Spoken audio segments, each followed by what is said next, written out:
La régulation, c'est, il y a des hauts, il y a des bas, mais ce qui est important, c'est de trouver un équilibre. Quand on dit oui, mais il faut gérer, gérer la quantité de travail, gérer le stress. Moi, je ne sais pas trop ce que c'est que gérer le stress. On gère un compte en banque, c'est souvent l'exemple que je prends. Gérer un compte en banque, oui, je vois ce que c'est. Gérer le stress, je vois pas trop.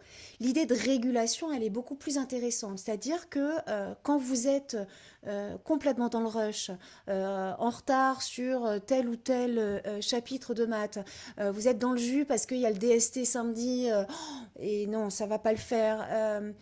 C'est l'idée de réguler, c'est-à-dire qu'on ne peut pas être au top tout le temps et pouvoir se dire que, ok, là j'ai du mal, là il y a un souci, c'est de ne pas se dire, c'est pas la fin, mais qu'est-ce que je peux faire pour être au mieux de ma forme maintenant et de ne pas rester dans un tunnel pour pouvoir justement réguler. La régulation, c'est, il y a des hauts, il y a des bas, mais ce qui est important, c'est de trouver un équilibre.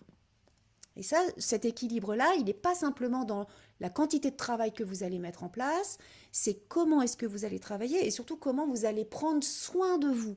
Prendre soin de soi quand on est élève en prépa, c'est pas simplement bosser, bosser, bosser, bosser, c'est comment est-ce que vous vous nourrissez, comment est-ce que vous vous hydratez, comment est-ce que vous bougez, c'est-à-dire vous faites du sport, comment est-ce que vous allez vous aérer, est-ce que vous voyez vos amis.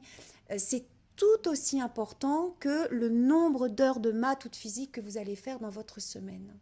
Hey, yo.